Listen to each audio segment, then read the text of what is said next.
Thalassemia और sickle cell anaemia, इसको बोलते हैं sickle cell disorders. Sickle cell disease और thalassaemia are blood disorders. They are genetic disorder and they are inherited from the parents. ये किसी न किसी पेरेंट से ही आए हैं। इसमें दो तरह की चीजें होती है, दो तरह की बातें हैं। एक है ट्रेट, दो जीन आती हैं, एक फादर से और एक मदर से। तो अगर दोनों जीन खराब है तो वो बच्चे डिजीज पैदा होते हैं, और अगर एक जीन खराब है मदर या फादर का तो वो ट्रेट कैरियर में आते हैं, तो उसको हम लोग बीमार नहीं कहते हैं। तो हमारी सोसाइटी में जो पॉपुलेशन है तो उसमें more than 20% are trait carrier. एक जीन उनका म्यूटेटेड है सिकल सेल के लिए।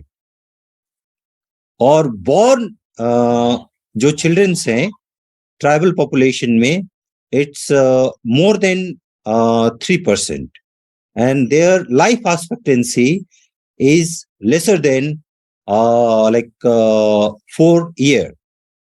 Most 75% sickle cell disease kids die before 4 months to 6 months.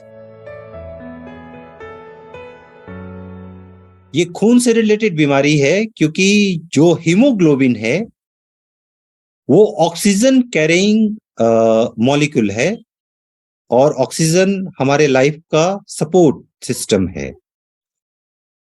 होता क्या है कि सिकल सेल डिसऑर्डर में, थैलीसीमिया में या फिर सिकल सेल डिजीज में ये जो जीन है ये म्यूटेट हो जाते हैं और ऑक्सीजन कैरिंग कैपेसिटी कम हो जाती है, जिसके कारण ये जो लोग होते हैं जिनमें भी ये डिजीज होती है वो या तो अपने आप को फैटिक महसूस करते हैं, थकान महसूस होती है, चलने फिरने में दिक्कत होती है थैलीसीमिया के केस में, और ब्लड लॉस हो जाते हैं। सिकल सेल डिजीज की बात करें तो उसमें पेन एपिसोड स्टार्ट हो जाते हैं, क्योंकि जो सेल का स्ट्रक्चर है वो मून के तरह हो जाता है, इसीलिए उसको सिकल बोलते हैं, सिकलर। गोल से वो सिकलर हो गया। और थैलीसीमिया में जो हमारा रेड ब्लड सेल है वो थोड़ा बड़ा हो जाता है। थैलीसीमिया में तो तुरंत नहीं पता चल पाता, ये जब बच्चे बड़े होते हैं तब पता चल पाता है।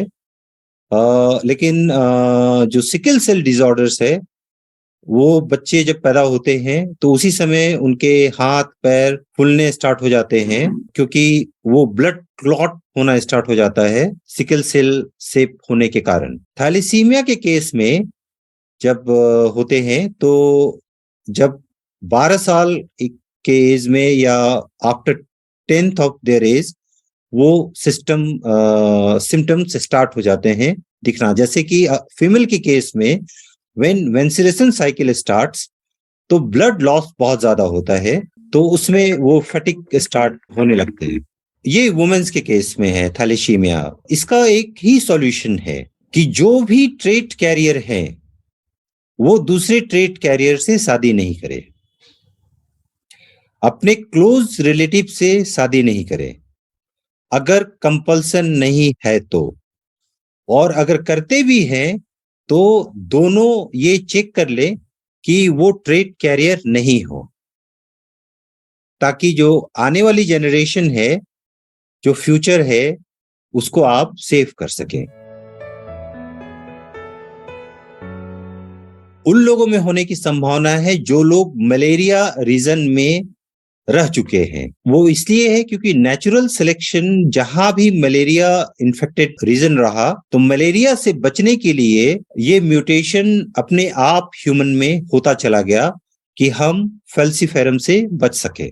जो ट्राइबल रीजन है, जो फॉरेस्ट रीजन है, वहां मलेरिया ज्यादा रहा, उसके कारण होने का ये चांसेस ज्यादा है। और अभी भी जो डेटा शो करते हैं ICMR के, जितने भी ट्राइबल स्टेट हैं या ट्राइबल रीजन है उनमें सिकल सेल डिसऑर्डर्स प्रेजेंट है। सिकल सेल डिजीज भी हो सकती है, थैलेसीमिया भी हो सकती है, और mixed sickle cell disease thalassemia भी हो सकती है। HPLC और इलेक्ट्रोफोरेसिस या point of care treatment testings है अवेलेबल। ट्रीटमेंट की जहां तक बात करें, अभी तक ट्रीटमेंट तो अवेलेबल नहीं है क्योंकि जेनेटिक डिसऑर्डर्स हैं, उसके लिए कोशिश जारी है और आ भी रही है जेनेटिक इंसर्शंस की, जीन इंसर्शंस की। सिकल सेल एनीमिया में जो अभी तक मेडिसिन काम आती है वो हाइड्रोक्सी यूरिया है। थैलेसीमिया के केस में या फिर सिकल सेल डिसऑर्डर्स में जो भी इम्प्लीकेशंस होते हैं उसके लिए फिर मेडिसिन से स्टार्ट होती है। थैलेसीमिया के केस में अभी ऐसी कोई मेडिसिन नहीं है। ब्लड डिसऑर्डर लॉस होने के कारण ट्रांसफ्यूजन्स करते हैं ब्लड का, ये जरूरी होता है। थैलेसीमिया का पेशेंट ब्लड ट्रांसफ्यूजन होता रहे उनमें तो वो 60 साल तक आराम से जी सकता है, नॉर्मल लाइफ जी सकता है। वो ऐसा फूड खाएं जिससे कि ऑक्सीजन लेवल उनका हाई रहे, ज्यादा एक्सर्ट नहीं करे अपने आप को। ब्लड लॉस जब हो रहा होता है मेंस्ट्रुएशन साइकिल्स में तो उस समय वो एक्सर्ट ना करे अपने आप को, एक तो ये है।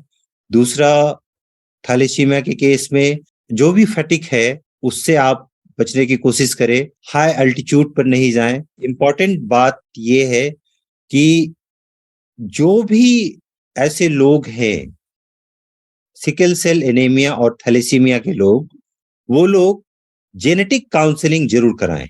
विदाउट जेनेटिक काउंसलिंग कि ये क्या है, कैसे है और क्यों हो रहा है, जानना बहुत जरूरी है।